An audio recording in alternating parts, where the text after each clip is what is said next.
Hey, je suis Goodnight Sea Lullaby, autrice française de l'imaginaire, et ma passion dans la vie, en dehors de l'écriture, des jeux vidéo et des pâtes au fromage, c'est d'attraper les auteurs, autrices, autrices par la veste pour leur dire leur cas de vérité, dans le but d'arracher un pansement un petit peu trop ancré, pour que vous puissiez vivre l'aventure de l'écriture à votre plus haut potentiel. Vous pouvez retrouver ma nouvelle La Night Marguerite chez les éditions L'Imaginarium dans l'anthologie Sorcellerie Végétale et ma nouvelle Conseil d'abeilles chez Rajo en partenariat avec Diveka dans l'anthologie Nos Identités Futures, celles qu'on imagine, celles qu'on espère. Aujourd'hui, on va parler d'être son fan numéro 1, mais pas pour les raisons que vous pensez. Évidemment, c'est super important d'être son fan numéro 1 parce que c'est plus facile d'écrire en fait quand on aime ce qu'on fait et quand on se sent légitime de ce qu'on fait. Mais en parlant de légitimité, il y a pas mal d'entre vous, je vous ai vu sur les réseaux sociaux, vous voulez écrire et être publié parce que vous voulez prouver que vous êtes capable de le faire et parfois parce que vous voulez prouver à quelqu'un que vous êtes capable de le faire. Du coup, on va arracher tout de suite le pansement.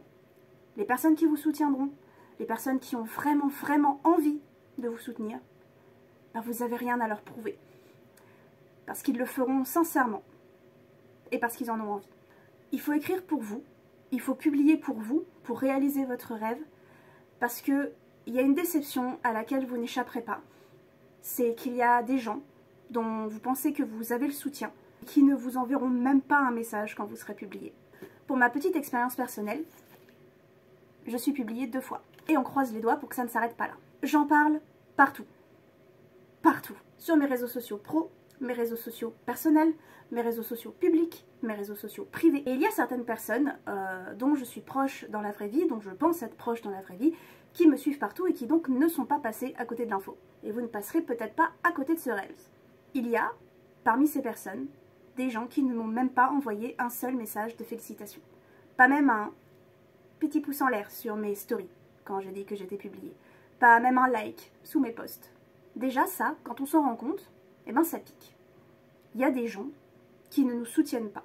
Il y a des gens qui en tout cas ne disent pas de vive voix nous soutenir. Je pars du principe qu'une personne n'est pas obligée d'acheter mon livre, même si c'est la personne la plus proche de moi, parce que on ne sait pas, on ne connaît pas la situation financière de ces personnes-là. Peut-être que ces personnes-là ne lisent pas, n'aiment pas la lecture, peut-être que ces personnes-là ne comprennent pas l'écriture et la lecture et l'importance que ça a dans votre vie. Mais un simple SMS ou un simple commentaire sur Instagram par exemple, c'est gratuit, ça ne fait pas de mal et parfois on peut même juste mettre un emoji petit cœur sans avoir à trouver les mots parfaits pour féliciter quelqu'un. Donc ça, quand on s'en rend compte, ça pique. C'est normal. On s'y attendait pas.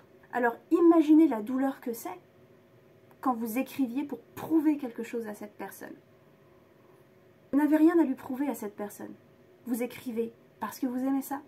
Vous êtes publié, en tout cas je vous l'espère dans le futur, ou je suis contente si vous l'êtes déjà maintenant, parce que vous le méritez, parce que vous avez travaillé dur pour, parce que vous avez ce qu'il faut pour. Et peu importe ce qui se passera par la suite, que l'expérience soit bonne ou mauvaise, que ça recommence ou non, personne ne peut vous retirer cette victoire. Alors du coup, ne teintez pas cette super victoire qui n'est pas donnée à tout le monde en vous concentrant sur les personnes qui ne vous soutiennent pas. Parce qu'au contraire, vous risquez d'avoir des petites surprises. On parle encore de mon expérience personnelle, parce que j'adore parler de moi. Non, c'est pas vrai. Si je pouvais être une petite souris et disparaître, ce serait sympa. Mais évidemment que j'ai des amis qui m'ont soutenue, qui m'ont acheté le livre, et qui n'arrêtent pas de m'envoyer des photos du livre et de me dire que ma nouvelle est super, et merci beaucoup. Mais en plus de ça, j'ai des gens sur les réseaux sociaux que je ne connais pas. Enfin, je veux dire, il y a celles et ceux avec qui je discute souvent, et même là je suis étonnée que ces personnes-là aient acheté mon livre, merci beaucoup. Mais il y a également certaines d'entre vous qui commentez pas d'habitude sous mes posts, vous êtes des utilisateurs invisibles, on peut dire ça comme ça, et vous m'avez envoyé un petit message. Et il y a même des gens à qui je n'ai pas parlé depuis très longtemps. Des personnes qui ont été dans ma vie, des personnes, on s'est suivis sur les réseaux sociaux, il y a un moment on parlait souvent, ou même on s'est peut-être suivis parce que voilà, on était des connaissances et on s'est dit que c'était sympa de se suivre sur Insta. Des personnes où on se suit un peu par principe parce qu'on s'est connus un jour, ou un peu par oubli, c'est vrai que j'ai cette personne-là sur Instagram, mais ça fait un moment qu'on n'a pas discuté. Et qui pourtant ont pris le temps, pour la sortie de Nos Identités Futures, de m'envoyer un petit message. C'est pour ces personnes-là qu'il faut écrire, en plus de vous.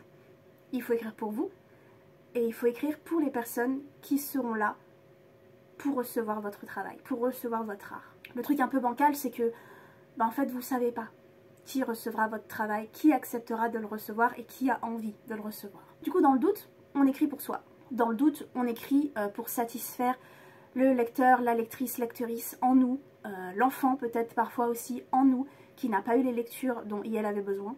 On écrit pour satisfaire un manque dans la littérature, on écrit pour satisfaire un besoin de s'exprimer. On écrit tout simplement parce qu'on a des images dans la tête et ce serait con de ne pas les mettre sur le papier. Peu importe la raison pour laquelle vous écrivez, à partir du moment où c'est pour vous. Écrivez pour vous, pour satisfaire ce qu'il y a en vous.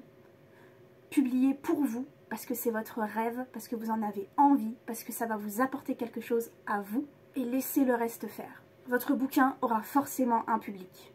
Tous les bouquins ont un public. Si c'est pas celui auquel vous pensiez de base, est-ce qu'on s'en fout pas un peu? Parce qu'après tout, il y a des gens qui recevront votre art et qui l'aimeront et qui prendront le temps et l'énergie de vous le dire.